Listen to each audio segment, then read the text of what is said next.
বরানগরে একই পরিবারে ৩ সদস্যের পচা গলা দেহ উদ্ধার ঘিরে চাঞ্চল্য। খুন না আত্মহত্যা তা খতিয়ে দেখছে ব্যারাকপুর সিটি পুলিশ। পয়লা বৈশাখে দুপুরে হাড়হিম করা ঘটনার সাক্ষী থাকলো বরানগরের নিরঞ্জন সেন নগরের বাসিন্দারা। একই পরিবারের ৩ সদস্যের পচা গলা দেহ উদ্ধারকে কেন্দ্র করে চাঞ্চল্য ছড়ায় গোটা এলাকা জুড়ে। বরানগর থানা এলাকায় ২৫ নম্বর নিরঞ্জন সেন নগরে সন্তান ও নাতিকে নিয়ে বসবাস করতেন বরানগর পুরসভার অবসরপ্রাপ্ত কর্মী শঙ্কর হালদার। এলাকায় ভালো মানুষ হিসাবেই পরিচিত শঙ্করবাবুকে বিগত কয়েকদিন ধরে কেউ দেখতে পাচ্ছিলেন না। এরপরে রবিবার দুপুরে তার বাড়ি থেকে পচা গন্ধ পেয়ে এলাকাবাসীরা স্থানীয় কাউন্সিলরকে জানান। এরপরে কাউন্সিলর ঘটনাস্থলে পৌঁছে বরানগর থানাকে খবর দেয়। খবর পেয়ে ঘটনাস্থলে পৌঁছায় পুলিশ। এরপরই দরজা ভেঙে ঘরের ভিতরে প্রবেশ করে বরানগর থানার পুলিশ।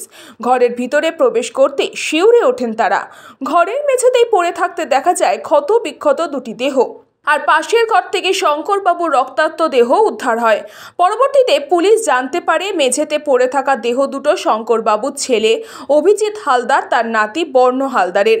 ঘটনার খবর পেয়ে ঘটনাস্থলে পৌঁছায় ব্যারাকপুর পুলিশ কমিশনারেটের ডিসি সাউথ, এসিপি সহ ব্যারাকপুর সিটি পুলিশের উচ্চপদস্থ আধিকারিকেরা। স্থানীয়দের দাবি, গত বৃহস্পতিবার শেষ শঙ্করবাবুকে দেখা গিয়েছিল এলাকায়। এরপর থেকে তার আর কোনো খোঁজ পাওয়া যায়নি। এদিন দুর্গন্ধ পেয়েই তারা প্রশাসনকে জানায়। তারা এসে দেহ উদ্ধার করে। আর এই মৃত্যুকে কেন্দ্র করেই রহস্য দানা বেঁধেছে। স্থানীয় কয়েকজনের আশঙ্কা কেউ বা কারা খুন করে থাকতে পারে। শঙ্করবাবু আত্মীয়দের মধ্যেও এই মৃত্যু নিয়ে ধোঁয়াশাও রয়েছে। শঙ্করবাবুর এক আত্মীয়র কথায় তিনি ঘরে গিয়ে দেখেন রক্তাক্ত অবস্থায় পড়ে রয়েছেন অভিজিৎ বাবু ও তার ছেলে বর্ণ হালদার। পাশের ঘরে মৃত অবস্থায় রয়েছেন শঙ্করবাবু। তার অনুমান খুন করা হয়ে থাকতে পারে। তার আরও দাবি, বছর 3 আগে অভিজিৎ বাবুর স্ত্রী সংসার ছেড়ে চলে যান। শঙ্কর হালদারের মেয়ে খুশি অধিকারী জানান, গত 9 তারিখ শেষবার তার সঙ্গে কথা হয় শঙ্করবাবুর। গতকাল ফোন করলেও ফোন তোলেননি। তিনি প্রতি বছরের ন্যায় এবছরও পয়লা বৈশাখে বাড়ি আসবেন বলে বিষয়টি আরও গুরুত্ব দেননি। কিন্তু আজ শুনতে পারেন এই হাড়হিম করা ঘটনা। গোটা ঘটনার সঠিক তদন্তের দাবি জানিয়েছেন তিনি। পুলিশ সূত্রে খবর, বাড়িতে থাকা সিসিটিভি ফুটেজ সংগ্রহ করার প্রচেষ্টা চালাচ্ছে বরানগর থানার পুলিশ। মৃত্যুর সঠিক কারণ ময়নাতদন্তের রিপোর্ট আসার পরেই জানা যাবে। ব্যারাকপুর কমিশনারেটের ডিসি সাউথ অনুপম সিং জানান, দেহ ময়নাতদন্তে পাঠানো হয়েছে। ময়নাতদন্তের রিপোর্ট এলেই আপনি তো সঠিক কারণ জানতে পারবেন।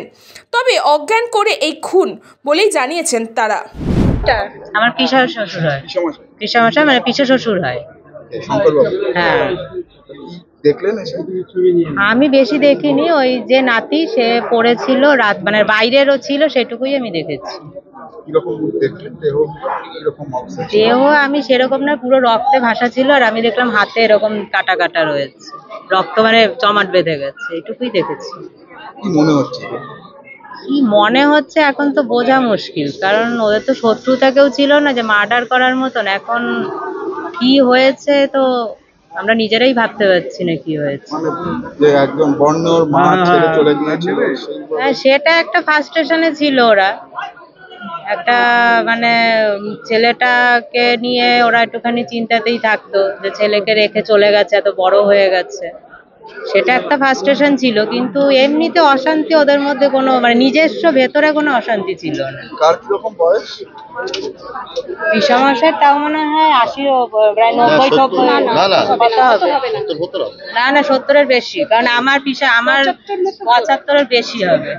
না না আরো বেশি। বর্ণর বয়স হবে 13-14ই হবে। ছেলের বয়স বলছে 53-54, হ্যাঁ এরকম।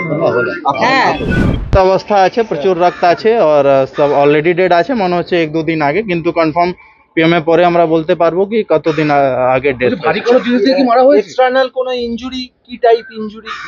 আপাতত যে আমরা দেখতে পেরেছি শার্প কাটিং ইনজুরি আছে, কোনো ভারী জিনিস। কোথায় কোথায় শার্প কাটিং? কোথায় কোথায়?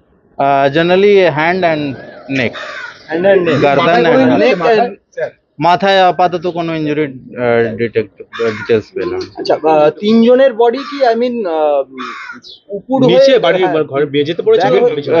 ডিফারেন্ট টাইপের পজিশনে আছে। কই পেটের বল আছে, কোনো সাইড দিয়ে আছে, না ডিফারেন্ট টাইপের। বডিটা কি মেঝে পড়েছিল নাকি বিছানায় ছিল বডিটা সব ফার্সে আছে। এদের মধ্যে কেউ দুজনকে মেরে নিজে আত্মঘাতী হয়েছে তাহলে? मे बी कोई एक लोग अन्य 2 लोगের মার্ডার করে নিজের সুসাইড করে নিচ্ছে। This is possible. বাইরে থেকে তালা মারা ছিল, বাইরে কথাটা বলতে দে। আপাতত ইনভেস্টিগেশন চলছে, আপাতত কিছু পেলাম না। এফএসএল টিম আসবে, আমার টিম সার্চ করছে, ডিটেইলসটা যদি হলে সুসাইড। এই যে বললে যে একজন দুজনকে মেরে নিজে আত্মঘাতী, কিভাবে আত্মঘাতী?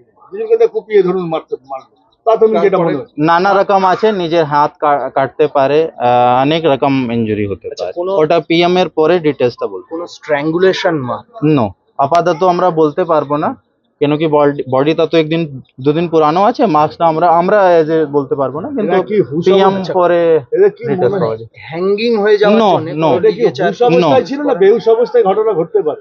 খাইয়ে এদেরকে this is question related to expert opinion. এটা সিএসসি বা যে এক্সপার্ট আছে ও বলতে পারবেন কি ওনার বডিতে কিছু পয়জন বা কিছু খাইয়েছি, আমরা পুলিশ বলতে পারবো। বাইরে তালা মারা ছিল ঘরে? বাইরের যে উইটনেস আছেন ওনারা বলছেন তালা জেনারেলি দেওয়া বাইরে থেকেই থাকে, ওটা ভেঙে পড়ে। কি মনে করছেন বাইরে তালা মারা থাকলে তিনটি বডি ভেতরে, কি মনে করছেন? এখন খুব বলার তাড়াতাড়ি হবে, কোনো আমরা ক্লিয়ার কাট ওপিনিয়ন আপনাকে দিতে পারবো না। অনেক জিনিস আছে যার উপরে তদন্ত করে আমি কোনো আপনাকে কনক্লুশন দিতে পারবো। সিসিটিভি ফুটেজটা আমরা দেখার চেষ্টা করছি, এখন ডিভিআর আর ওটা পেলাম না। ডিভিআর পেলে আমরা অবশ্যই ওটা অ্যানালিসিস করে। ডিভিআরটা কতদিন ধরে মিসিং? ডিভিআরটা মতলব কোথায় রাখা আছে, কোথায় কি আছে, এক্সপার্ট এসে খুঁজবে, দেখবে, তারপরে বলতে পারবে। প্রিলিমিনারি এটা প্রিলিমিনারি কিছু বলা যাবে না কি প্রি প্ল্যান ছিল কি ছিল। আর তিনটে বডি কি একই রুমে ছিল না? না, 2 লোক বারান্দায় আছে, যে বুড়ো লোক আছে ও নিজের রুমের মধ্যে। যদি কুপিয়ে মারে, যে চিৎকার, এলাকার বাসিন্দারা চিৎকার শুনতে পায়নি, তাহলে কি কিছু পয়জন খাইয়ে এদেরকে? সেটাই বলছি কি এটা পুরা একদম আপনারা এক্সপার্ট ওপিনিয়ন আসতে দিন, তারপরেই বলতে পারবো কি ওনারা বেহোশ অবস্থায় ছিলেন কি শুয়ে ছিলেন, কোন অবস্থায় ছিলেন, ওটা ডিটেলস আমরা পরে বলতে পারবো। ব্যুরো রিপোর্ট, নিউজ বঙ্গ টাইম। আস্থা পলিক্লিনিক ও ডায়াগনস্টিক সেন্টার, এক ছাদের তলায় বিশিষ্ট চিকিৎসকদের চিকিৎসা পরিষেবা পেতে আজই আসুন আস্থা পলিক্লিনিক ও ডায়াগনস্টিক সেন্টারে। আমাদের ঠিকানা নোনা চন্দনপুকুর, চ্যাটার্জিপাড়া।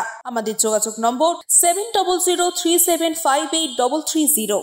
फास्ट मूविंग वर्ल्ड में वही आगे है जिसके पास है स्पीड, जैसे मेघबाला ब्रॉडबैंड। सही स्पीड सही पहचान। सो अगर कांस्टेंट फास्ट स्पीड चाहिए तो ले आइए Meghbala broadband. New Shatarupa one stop solution for your smart choice.